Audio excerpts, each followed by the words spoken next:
नमस्कार, आपके साथ में विजेंद्र सोलंकी। स्वागत आपका हमारे बेहद खास प्रोग्राम जिसका नाम है आर्ट सिविल लाइंस। इस प्रोग्राम का नाम हमने आर्ट सिविल लाइंस क्यों रखा है, इसका सबसे बड़ा कारण यही वो ठिकाना जहां प्रदेश के विकास की बारत लिखी जाती है, यही वो जगह जहां राजनीति की एबीसीडी तय होती है। यहीं से तय होता है कहां किसको कितना कब और क्या मिलना है। इसी पावर सेंटर पर हमारी खास नजर है और यहीं की हर हलचल के बारे में हम आपको अपडेट भी कराएंगे, यानी दिखाएंगे आर्ट सिविल लाइंस की हर हलचल। तो शुरू करते हैं आज का सिलसिला।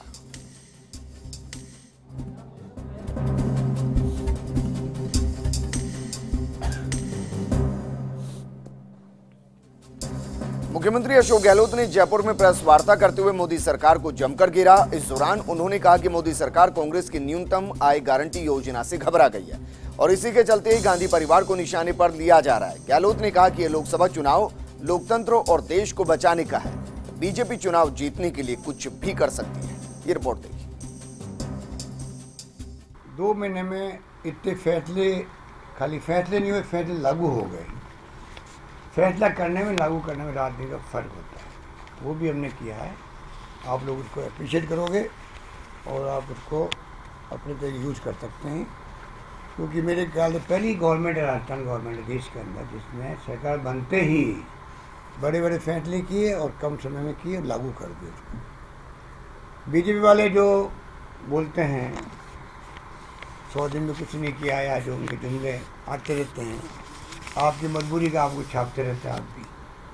आप भी छापते रहते हो, क्योंकि मजबूरी होती है कि कहते हैं तो कुछ छापो, इनकी बात नहीं। तो ये तो चलता रहता, पर आपको ये भी तय करना पड़ेगा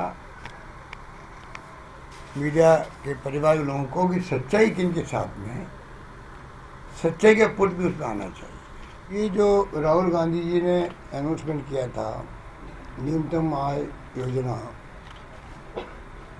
उसको लेके मोदी जी व उनकी पार्टी के लोग बहुत परेशान हैं और उन्होंने हमले तेज कर दिए हैं राहुल जी पे भी और कांग्रेस पे भी। जहाँ जाते हैं वो तुकबंदी हैं और कुछ टिप्पणी करते रहते हैं, क्योंकि जब आदमी बौखला जाते हैं तो फिर वो क्या कहना चाहते हैं उसकी बजाय गुस्से में वो बातें निकलती हैं जो कि टिप्पणियों को लोग पसंद नहीं करते। वो स्थिति उनकी बन गई है। जिस प्रकार से उन्होंने 40 मिनट इंतजार करवाया देश को कि मैं आपको बहुत जल्दी सूचना देने वाला हूँ महत्वपूर्ण।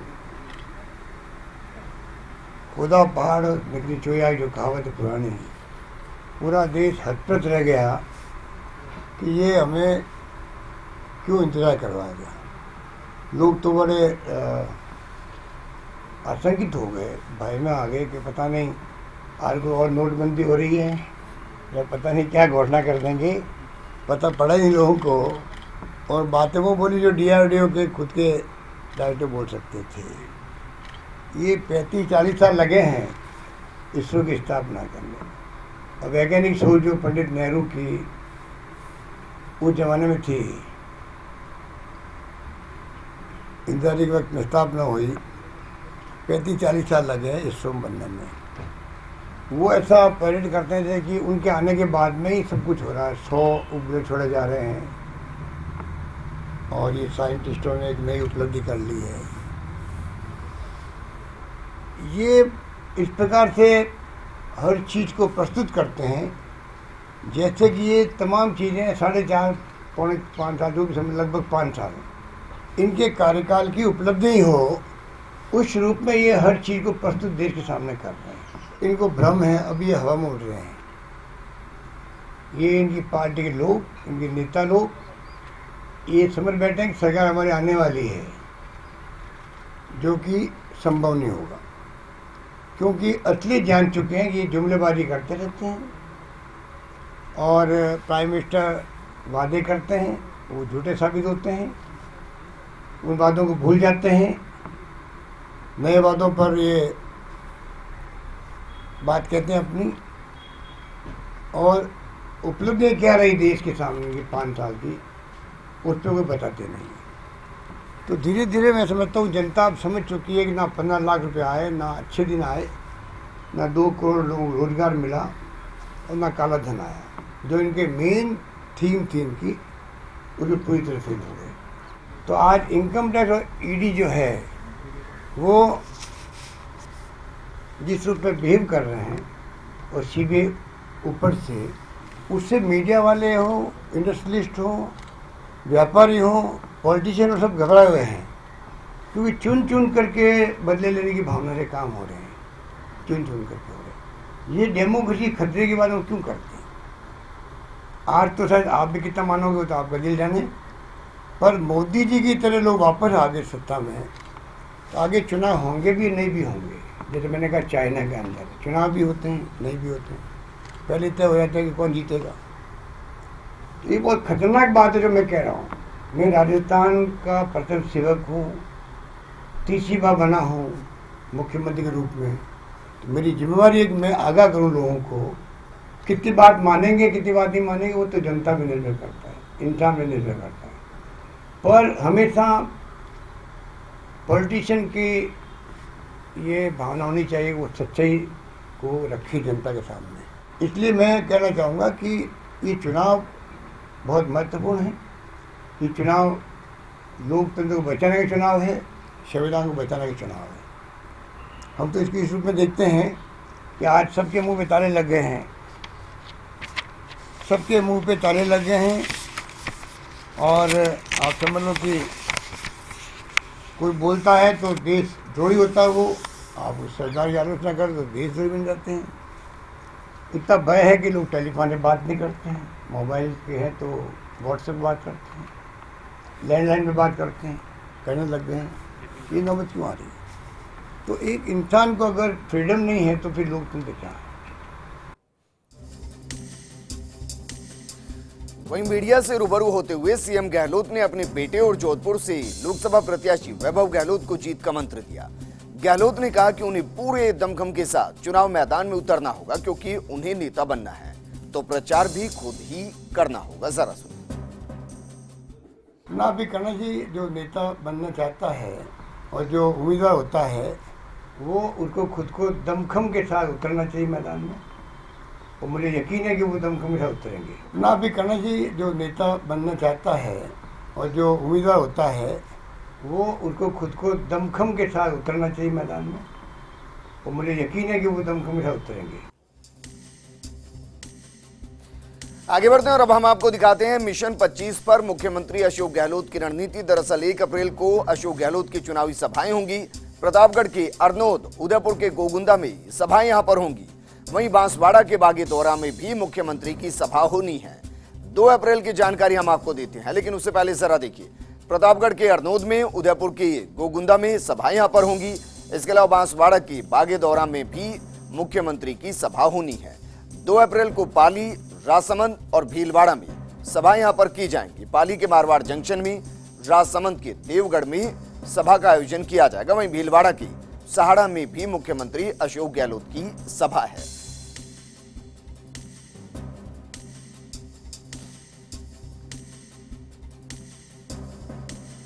तो 1 अप्रैल और 2 अप्रैल को मुख्यमंत्री अशोक गहलोत के कहां पर दौरे अभी तक प्रस्तावित हैं, ये जानकारी हमने आपको दी। वहीं अपने आवास पर मुख्यमंत्री अशोक गहलोत आज मुलाकातों में व्यस्त रहे।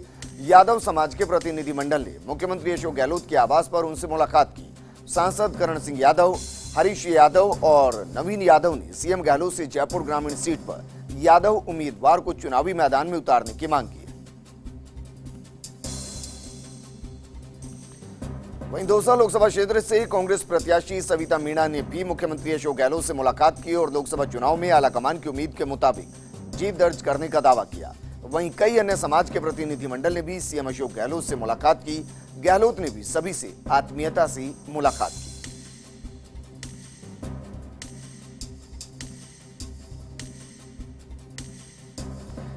और आज मुख्यमंत्री अशोक गहलोत की संवेदनशीलता और संजीदगी दोनों ही नजर आई और बिजली बचाने के प्रति उनका समर्पण ये भी नजर आया। वर्ल्ड हेल्थ अर्थ डे पर सीएम गहलोत की पहल और बिजली बचाने के लिए 1 घंटे तक लाइट यहां पर बंद रखी गई। रात 8:30 बजे से 9:30 बजे तक लाइट्स बंद रखी गई। मुख्यमंत्री निवास की सभी लाइट्स यहां पर बंद रखी गई और ये तस्वीर हम आपको दिखा रहे हैं जिस दौरान लाइट्स को बंद किया गया। किस तरीके से दीपक की रोशनी में पूरा परिवार यहां पर आपको नजर आ रहा है। मुख्यमंत्री अशोक गहलोत धर्मपत्नी के साथ पुत्र के साथ, पुत्र वधू के साथ और पोती के साथ किस तरीके से वर्ल्ड अर्थ आवर डे मनाते हुए नजर आए और पूरे मुख्यमंत्री आवास की लाइट बंद कर दी।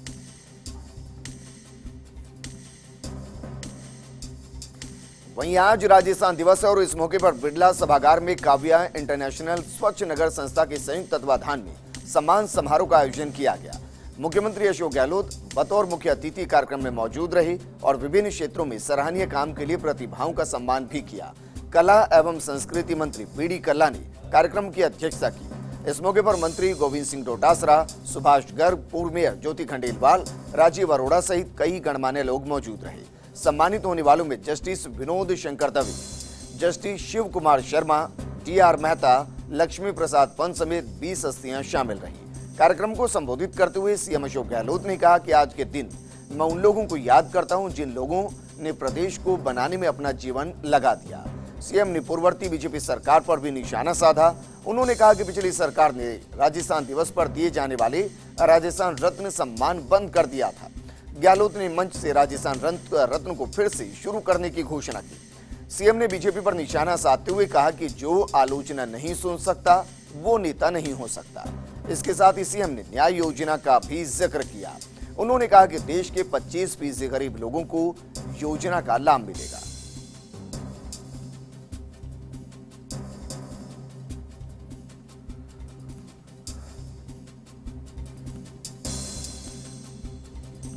तो ये तस्वीरें हम आपको दिखा रहे हैं। इस दौरान मंत्री बीडी कल्ला ने कार्यक्रम की अध्यक्षता यहां पर की। मंत्री गोविंद सिंह डोटासरा, सुभाष गर्ग भी यहां पर मौजूद रहे और मुख्यमंत्री जब वहां पर पहुंचे तो किस तरीके से आत्मीयता के साथ सभी का आभार व्यक्त करते हुए नजर आए और इस दौरान क्या कुछ वो कह रहे थे ये हम आपको सुना रहे हैं, जरा सुनिए।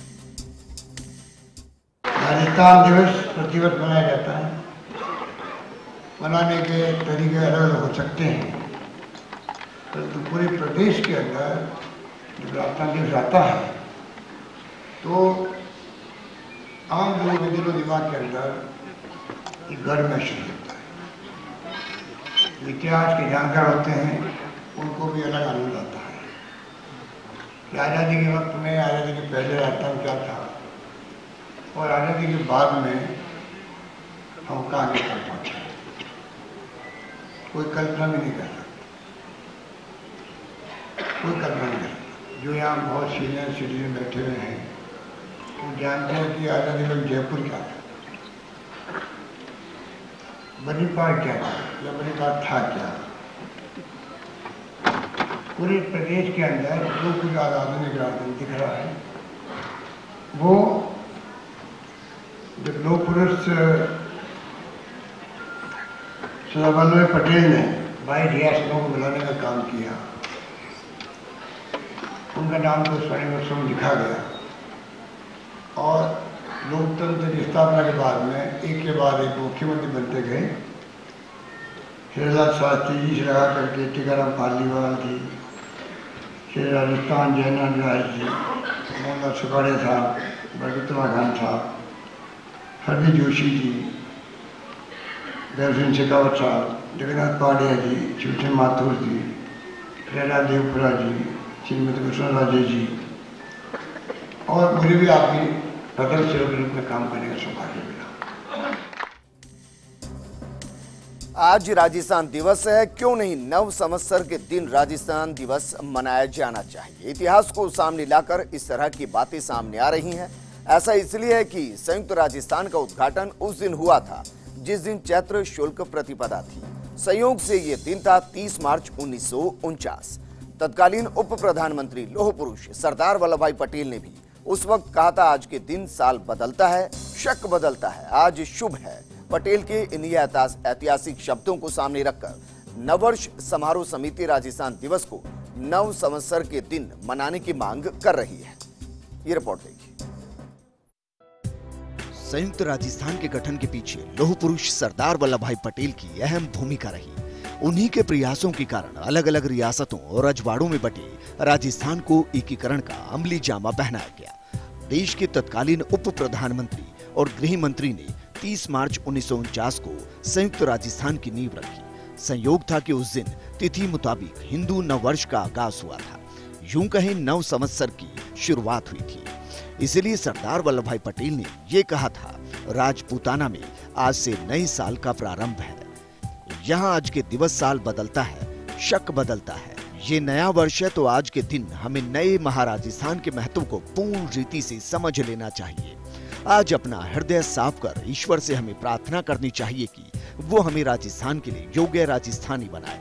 राजस्थान को उठाने के लिए, राजपूतानी प्रजा की सेवा के लिए ईश्वर हमको शक्ति और बुद्धि दे। आज इस शुभ दिन हमें ईश्वर का आशीर्वाद मांगना है। मैं उम्मीद करता हूं कि आप सब मेरे साथ राजस्थान की सेवा की इस अभिज्ञा में, इस प्रार्थना में शरीक होंगे। जय हिंद। 30 मार्च 1949 को चैत्र शुल्क एकम प्रतिपदा संवत 2006 था। सुबह 10:40 पर रोहिणी नक्षत्र इंद्र योग में तत्कालीन उप प्रधानमंत्री सरदार पटेल ने संयुक्त राजस्थान का आगाज किया था। जयपुर महाराजा समेत राजस्थान भर से प्रमुख नरेश राजे रजवाड़ी गवाह बने थे। जयपुर महाराजा को राज प्रमुख का मान दिया गया था। अस्वस्थ होने के कारण महाराजा प्रमुख की पदवी से आसीन उदयपुर के महाराणा इस अवसर पर मौजूद नहीं थे। सरदार पटेल ने राजपूताना के एकीकरण के प्रयासों के लिए महाराणा प्रताप को याद किया। उन्होंने संयुक्त राजस्थान के उद्घाटन के अवसर पर कहा, हम कभी नहीं भूल सकते महाराणा प्रताप ने राजपूताना को एक बनाने के लिए जिंदगी भर कोशिश की। राजपूताना के एकीकरण और कार्य करने के लिए जितनी कोशिश महाराणा प्रताप ने की, उतनी और किसी ने नहीं की। उनका संकल्प पूर्ण करने का सौभाग्य आज हम सबको मिला है। इसलिए आज हमारे अभिमान का दिवस है। राजस्थान दिवस महज सरकारी समारोह बनकर ना रह जाए, लिहाजा अगर इसका आगाज हिंदू नववर्ष की शुरुआत यूं कहें नव संवत्सर में ही किया जा सकता है। नववर्ष समारोह समिति ने इस बारे में मुख्यमंत्री अशोक गहलोत से निवेदन किया। 30 मार्च 1949 का दिन महज तिथि नहीं है, बल्कि खुशियों का दिन था। राजस्थान के लिए इसलिए खास कि संयुक्त राजस्थान का निर्माण हुआ, तो वहीं भारतीय नववर्ष का महत्व, तिथियों का ये संयोग दोहरी खुशी का अमिट इतिहास छोड़कर चला गया। इसीलिए तो सरदार पटेल ने कहा था, राजपूताना में आज से नए साल का प्रारंभ हो गया है। फर्स्ट इंडिया के लिए योगेश शर्मा की रिपोर्ट। लेकिन कैसे राजपूताना से राजस्थान बना? 30 मार्च 1949 से लेकर अब तक 70 सालों में क्या कुछ बदला है, चंद लाइनों के जरिए हम आपके सामने रख रहे हैं। जरा देखिए। शेखावटी, ढूंढाड़, मेवाड़, मारवाड़, रेतीले धोरे, नदियां, पर्वत, पठार, राजतंत्र से लोकतंत्र का सफर, महल से विधानसभा का सफर, ये सफर नहीं था आसान। फिर भी बनाइए राजस्थान, फिर भी बनाइए राजस्थान। राजस्थान हरो राजस्थान, राजस्थान हरो राजस्थान, राजस्थान हरो राजस्थान, हमारा गीत न सुने है फिरंगी। 30 मार्च 1949 को मिली पहचान, रियासतें मिलकर बना वृद्ध राजस्थान। सवाई मानसिंह द्वितीय को राज प्रमुख, हीरालाल को प्रधानमंत्री का मिला ताज। लेकिन जब आया ऐतिहासिक दिन, अपनों के बीच उठी बगावती आवाज। वर्मा जी और व्यास जी हो गए नाराज। शास्त्री जी ने भुगता खामियाजा, गिरी गाज। उठापटक की राजनीति आज भी जारी है, लेकिन 70 सालों में कितना बदला राजस्थान। क्या खोया, क्या पाया राजस्थान। रेतीले धोरों से विकसित होता राजस्थान। खाली जमीनें गगनचुंबी इमारतें हो गई, बैलगाड़ियां अब मोटर गाड़ियां हो गई। टूटी सड़कें फराटा हाईवे में खो गई। पहाड़ों के बीचों बीच टनल बन गई। गुलाबी नगरी अब मेट्रो सिटी हो गई। खेतों की हाड़ोती 7 अजूबा हो गई। रेत के समंदर से तेल निकलने लगा। रेतीले धोरों पर अब हाईवे बनने लगा। ये सच है, बदला तो बहुत है राजस्थान। रेतीले धोरों से विकसित होता राजस्थान। कई ऐतिहासिक कामों का गवाह बना राजस्थान। परमाणु परीक्षण से विश्व में देश को दी पहचान। पंचायती राज की भी यहीं से हुई शुरुआत। पाकिस्तान को इसी जमीन पर दी मात। लेकिन ये सफर नहीं था आसान। फिर भी वैभवशाली बना राजस्थान। फिर भी गौरवशाली बना राजस्थान। फिर भी गौरवशाली बना राजस्थान। राजस्थान हरो राजस्थान, राजस्थान हरो राजस्थान, राजस्थान हरो राजस्थान, हमारा गीत न सुने है फिरंगी साथ। राजस्थान हरो राजस्थान। आर्ट सिविल लाइंस में एक छोटे से ब्रेक के लिए यहाँ पर रुक रहे हैं, लेकिन आप कहीं मत जाएगा। ब्रेक के बाद हम आपको दिखाने वाले हैं मुख्यमंत्री अशोक गहलोत सोशल मीडिया पर आज किस तरीके से सक्रिय नजर आए। मसलन ट्विटर पर क्या कुछ ट्वीट किए और फेसबुक पर क्या कुछ पोस्ट किए गए और इस दौरान जनता की प्रतिक्रियाएं क्या कुछ रही। जल्द हाजिर सक्रिय नजर आए। शुरुआत करते हैं ट्विटर के साथ। ट्विटर पर आपको दिखाते हैं कि किस तरीके से मुख्यमंत्री अशोक गहलोत आज सक्रिय नजर आए। ये ट्विटर वॉल और इस पे लगभग 3 घंटे पहले मुख्यमंत्री अशोक गहलोत ने ट्वीट किया है, राहुल गांधी जी ने जो अनाउंसमेंट किया था न्यूनतम आय योजना का, उसको लेकर मोदी जी और उनकी पार्टी के लोग बहुत परेशान है और उन्होंने कांग्रेस पार्टी पर हमले तेज कर दिए हैं। जहां जाते हैं तुकबंदी और टिप्पणी करते रहते हैं। ये ट्वीट यहां पर किया गया। इस दौरान फोटो भी शेयर किए गए हैं। मीडिया से बातचीत के दौरान के 159 लोगों ने लाइक किया है, 144 लोगों ने इसको रीट्वीट किया है और 32 लोगों ने इस पर कमेंट अभी तक किया है। इसके नीचे लगभग 6 घंटे पहले राजभवन पहुंचकर राज्यपाल महोदय श्री कल्याण सिंह जी से मिले और उनकी कुशलक्षेम यहां पर जानी है। तबीयत उनकी पूछने के लिए पहुंचे हैं और 1000 लोगों ने इसको लाइक किया है, 136 लोगों ने इसको रीट्वीट किया है और 79 लोगों ने इस पर कमेंट किया है। लगभग 15 घंटे पहले मुख्यमंत्री अशोक गहलोत के ट्विटर अकाउंट से लिखा जाता है, my heartiest greeting on the occasion of Rajasthan Diwas. It is a day to strong and power and sacrifice of the people of Rajasthan. ये और इसके साथ राजस्थान से जुड़ा एक पोस्टर भी रिलीज किया जाता है। 2100 लोग इसको लाइक करते हैं, 563 लोग इसको रिट्वीट करते हैं और 175 लोग इस पर कमेंट करते हैं। फेसबुक वॉल जरा देख लेते हैं, फेसबुक वॉल पर क्या कुछ आज खास रहा। फेसबुक वॉल पर जब हम जाते हैं तो राजस्थान दिवस के दौरान बिरला सभागार में जो मुख्यमंत्री अशोक गहलोत ने संबोधन दिया, ये वीडियो यहाँ पर डाला जाता है। 59 लोग इसको अभी तक शेयर कर चुके हैं और 149 लोगों ने इस पर अभी तक कमेंट कर दिया है।